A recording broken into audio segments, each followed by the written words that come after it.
This podcast is brought to you by our friends at the Fire Academy, where you can build and manage a training program that meets your ISO training requirements and continued training goals. With over 600 fire, EMS, and general safety courses, with more being added all the time.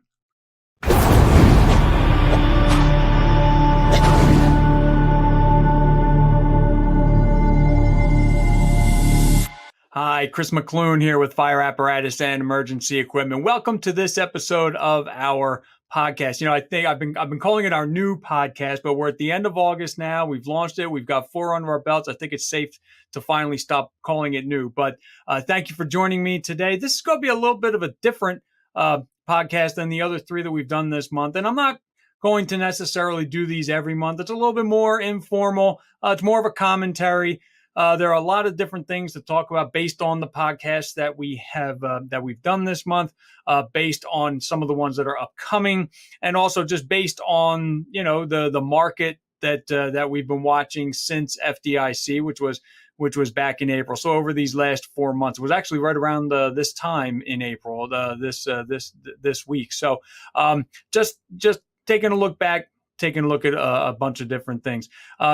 First of all, though, I would be remiss if I didn't mention, our thoughts are with the Fuller Hose Company in Pennsylvania. They had a line of duty death this week and this month. And, it was another line of duty death involving directing traffic or being on the scene of an incident that occurred on a highway or on a street. And, it's tragic. These things continue to happen, unfortunately. And really, what we can take away, the major lesson for us is, continued vigilance for our fire police officers, for our firefighters who are on the scene, and of course, for all the other emergency personnel. Also, our thoughts are with those impacted by the Maui wildfire and Hurricane Hillary, which I believe was a tropical storm when it made landfall in California. Out here on the mid-Atlantic, we are no stranger to some of these to hurricanes coming up during the hurricane season. So our thoughts are with both of them. Also, just a reminder. Should you want us to cover a particular topic, please let me know. My email address is chris.mcloone@clarionevents.com. That would be Chris, common spelling, period, McLoone, MCLOONE, at Clarion Events, CLARION events.com. So please let me know because between Fire Apparatus and Emergency Equipment, our sister publication, Fire Engineering, between these 2 brands, we have an FDIC. We have quite a brain trust of people who can step in and cover some of these topics. So again, if you have any suggestions at all, please let me know, and we'll put the feelers out, and we will get some people to talk to. Really, over these past 4 months, first of all, if you went to FDIC, you saw that, there are plenty of rigs being ordered and being delivered. So that, there's no stoppage right now, but there is a slowdown. And so, there are a number of apparatus industry takeaways. We had a podcast earlier this month with Ricky Riley, Mark Ehrenberg, and Ed Rice. Ricky is with the PGFD in Maryland. Ed Rice is with the DCFD, and Mark Ehrenberg is with the FDNY. So we had the 3 of them on to talk about what it's like right now as a fleet manager, to be in the market for fire apparatus. We have all heard about the lead times. We all know that it could be 3 years, maybe 4 years at times before, if you order a rig today, before you are going to see that rig. We had them on to talk about some of the things they've done to try to address the challenges that are there right now. Cycle times have to be reduced. But one of the major things that they first of all, one of the major takeaways was Ricky Riley's. Before I get into that, let's just remind everybody, we are only at the end of August right now. There are 4 more months left of the year. We may have a better idea as we get closer to the end of 2023, if there's going to be a turnaround, if the parts issues the component acquisition issues sometimes that we have right now are going to continue.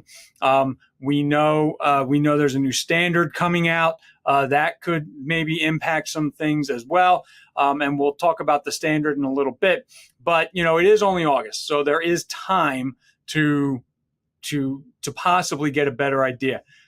I was just last week talking to some of the contacts that I have in the industry, and I did not get the impression from them that we have any indicators yet that are saying, okay, any indications that we're coming out of this anytime soon. So for now, expect the lead times, expect that it's going to take a little longer. But as Ricky Riley said at the end of our podcast this month, and I encourage you to take a look at these. They are at fireapparatusmagazine.com/podcasts. The list of them are there, and we will continue to add there. But his big takeaway, what he wanted everyone to walk away with, was buy now. If you need it, buy it now, because it's going to take time, and you're going to need to plan for having that. There are a lot of different things that come along with the different lead times that impact our fleets. Keep in mind, the people that I spoke to, Ricky is the apparatus manager for a combination fire department. So he's got both volunteers and career members there. Mark and Ed, obviously, those are career departments. So slightly different fleet management processes for both of them. To listen to the FDNY replacement cycle, that's going to be different than the Prince George's County, Maryland replacement cycle, which will again be different than DCFD. The one common thing with all of these fire departments is that their rigs see a lot of action. There are higher instances where breakdowns could occur, but these are some of them are talking about 200,000 miles on ambulances, and these rigs are only 7 years old. So the variety of things that are impacting this, sometimes it's chassis. Sometimes, especially on the ambulance side, it is difficult to get chassis right now. So there will be delays. What does this do? It impacts your fleet maintenance cycle, which we also did a podcast, which will run next month. We brought Ricky and we brought Mark back to talk about how the current apparatus purchasing climate impacts fleet maintenance. There are a lot of different things that it does. As we're waiting for the rigs, we have to keep the current frontline rigs on the road longer. If they go down, we have to go to reserve rigs, which are only getting older and older. And I think it was Ricky who at one point said, sometimes, the firefighters just have to get into the ambulance or the truck and it's going to break down. So there really isn't any clarity right now on when the lead times are going to shorten. It's only August, so there's time. One thing to keep an eye out for is, we have, fire apparatus and emergency equipment. We've got the digital side of the business, and we do have the print side of the business. One of the things that we do every year on the print side is publish an outlook. So we're going to be in touch with some of the industry fire service vendor, fire service supplier leadership to find out from them just what they're seeing for 2024. For sure, Apparatus is going to be part of that conversation. You can't have a conversation about the future right now without trying to get an idea of what is coming down the road. But as Ricky said, buy it now. If you're going to need it, you got to put the order in now, and you need to plan for potential fluctuations in price. So you might have a budget number in mind for your municipality. You're probably going to want to increase that budget a little bit to try to compensate for the potential for price fluctuations as they go in. One of the things that we know is that as we get close, the what you contracted for today, unfortunately, and totally out of everybody's control, might end up costing you more and by the time that you purchase it. So buy it now, get the order in. But also you want to plan ahead. You want to be planning ahead right now. You might not need it at this very moment in time, but remember, if you need it now, you put in the order now, it's going to be 3 to 4 years. Hopefully by the end of 2023, that'll be more back to the 2 to 3 years. And then we can back it up from there. But really right now, if you have a truck that in the replacement cycle is going to be replaced in 5 years, you need to put in that, you need to be thinking about that right now, because it could, you need to be thinking about it. You need to be putting the committee together.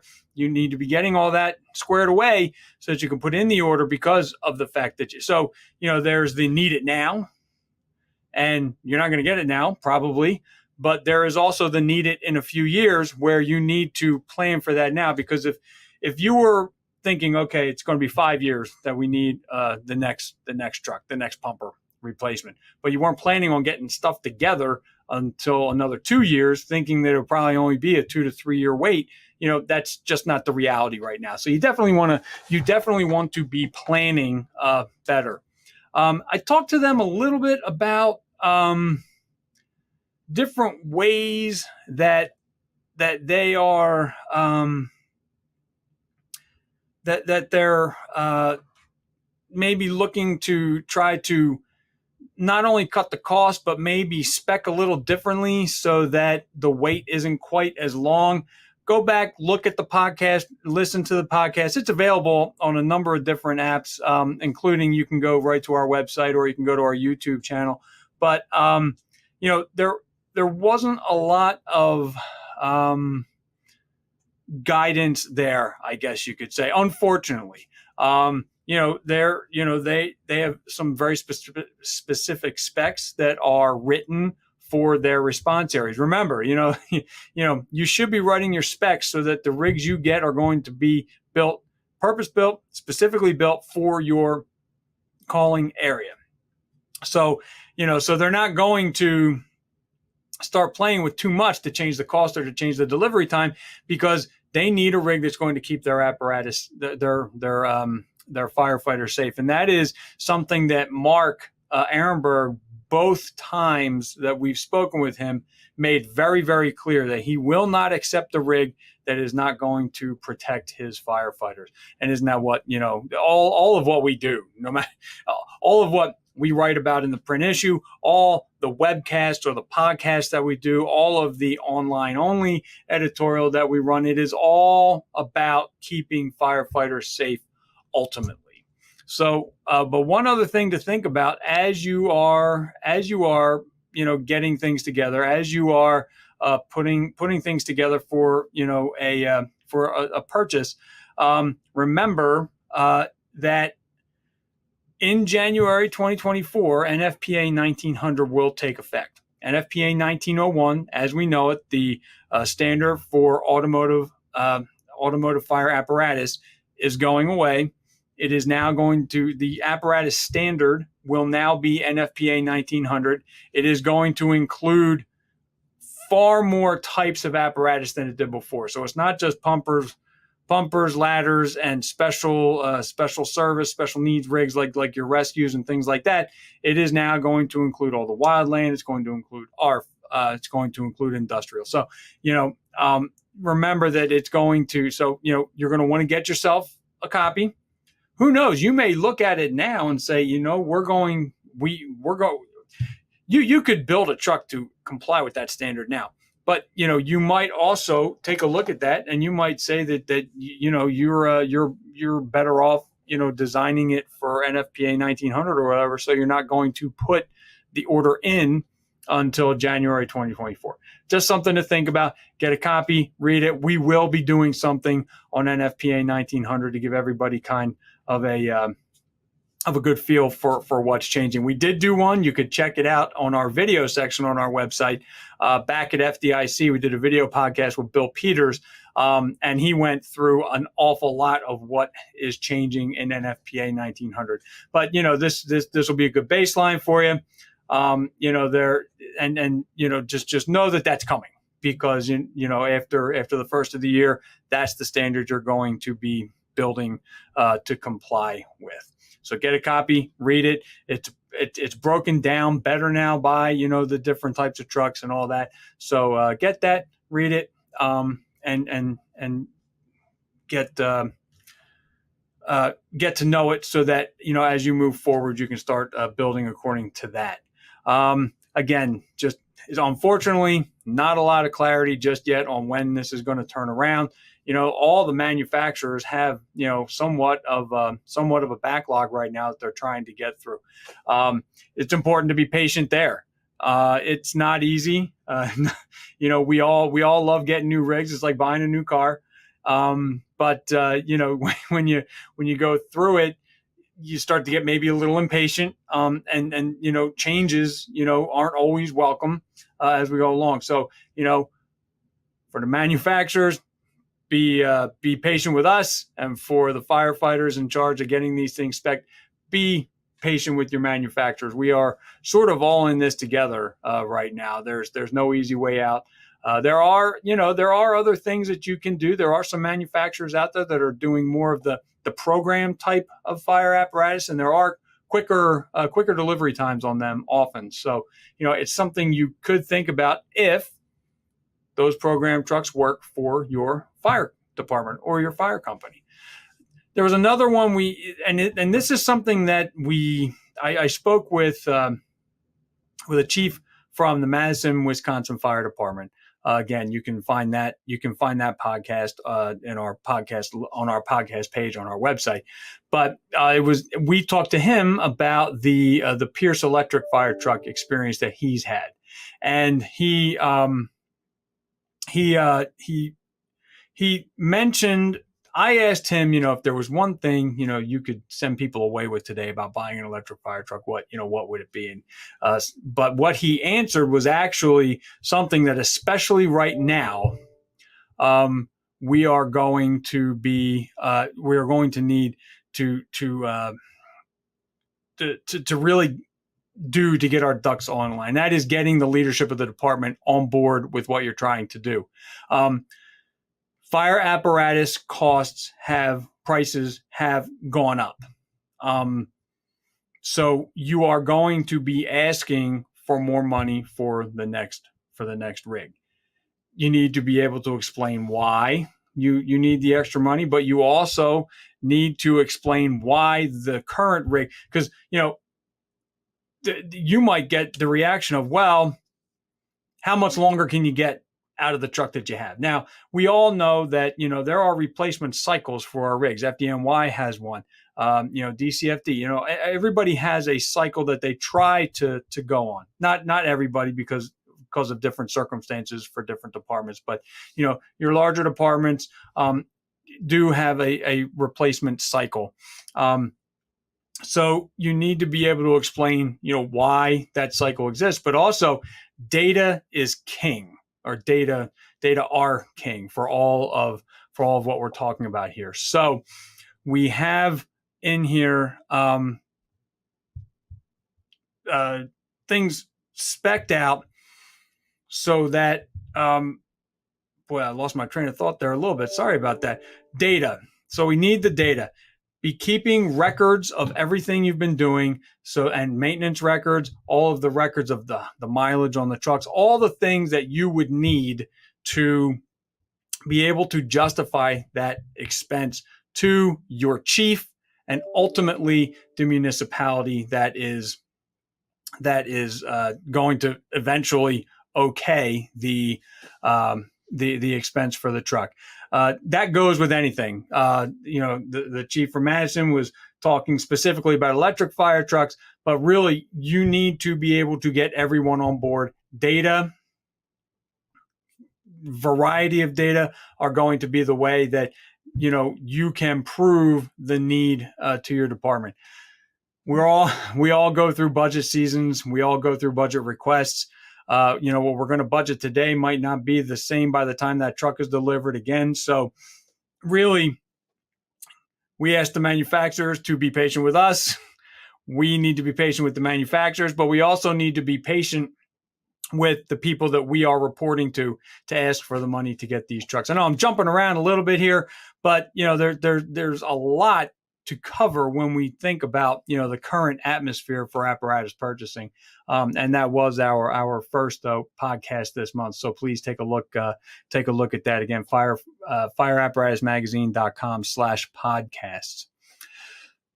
So again, this is more of an informal kind of a podcast this week. I'm not going to do these every month, but it had been a while since I had an opportunity to kind of catch up on everything that's been going on. One other thing is, I wrote an editorial in one of our most recent issues about being heard, and that was based on a trip that I made. And there's more information on that trip on our website as well. I went to Performance Advantage Company. They hosted a home day, and they invited local dignitaries, which so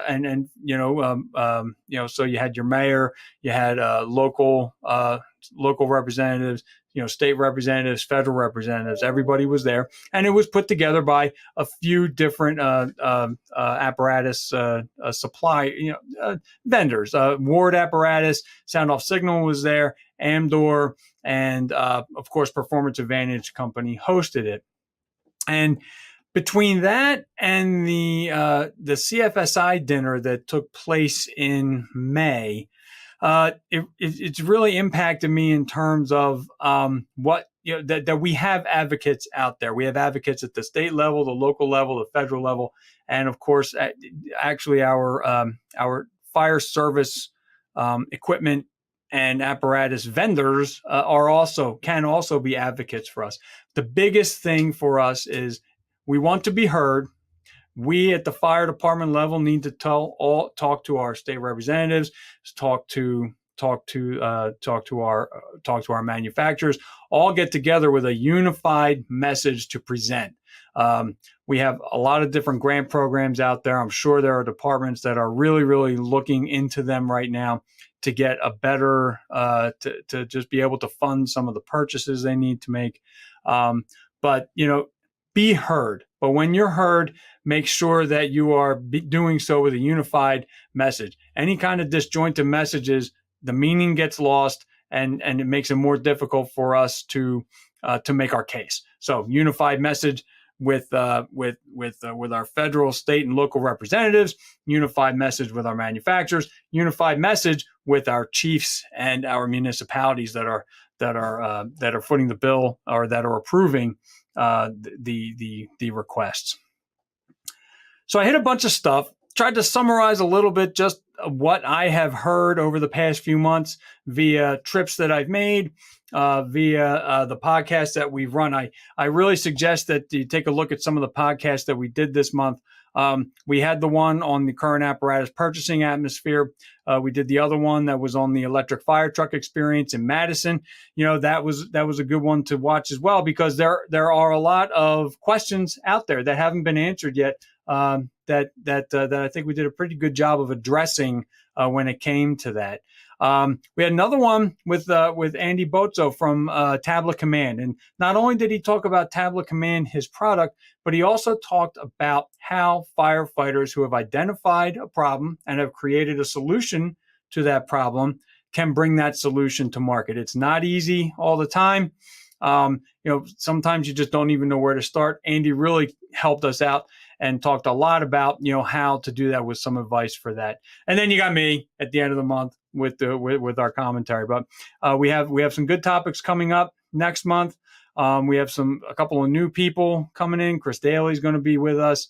Andy Socodato is going to be with us. Bill Atkins is going to be with us. These are all people on our advisory board. Andy and Bill, we're with them. We're really going to be talking about water flow and water delivery. So we have some pretty cool topics for that lined up for you coming up. So again, fireapparatus.com is our website. You can access our webcast. We just did a webcast this week on large hand lines. There's a lot that's out there on large hand lines. Jonathan Brumley, who's an FDIC instructor, he came on, talked a little bit about, not a little bit. He delivered a webcast on, it's called The Engine Company's Guide to Large Hand Lines. And he really laid it all out for us with the different hand lines. It's not only just delivery. And when we get back to when I said a little while ago about specifying the fire truck specifically for your response area, all these different lines are set up on the truck for specific target hazards. So it's not just about saying, well, 2 inch is bigger than 1 3/4 inches, so I'm going to put the fire out faster at a room and contents fire or something like that. It's not just about that. It's about matching the line with the target hazard that you're going to have and there could be any number of reasons and tactics for why you would do that. So again, you can find that on our website as well, where we are expanding our webcast complement as well as our podcast complement. So I'm not going to keep you here too long. Thank you very much for joining me today. Again, if you have any ideas at all that you would like us to cover, please don't hesitate to contact me at chris.mcloone@clarionevents.com. Finally, last item I wanted to put, this is something that's just been on my mind a lot lately. I did a short video on social media about it, and it was just about, I recently celebrated a milestone with my fire company. I've been a member there for 30 years. And I looked back at those 30 years and, where we were then, where we are now, good times and bad times, and I just really think, remember to celebrate what is great about the fire service. That is a major thing for me. I'm not suggesting that you turn a blind eye to the challenges, but we always get through any of those challenges. So take a look, celebrate what's great about the fire service at large, what's great about your own individual fire company, and what's great about your fire department. I'd be hard pressed to find any fire company or any fire department out there that doesn't have something good going on. Yeah, we all have rough times. We all have adjustments to make as we move up into leadership positions. There are mistakes that are always made, but we always get through it. The fire service always pushes forward. So once again, celebrate what's great in the fire service. So thank you for joining me today. This has been Chris Mc Loone with Fire Apparatus and Emergency Equipment. Have a good one. Stay safe. And don't forget to celebrate what is great about the fire service. See you soon.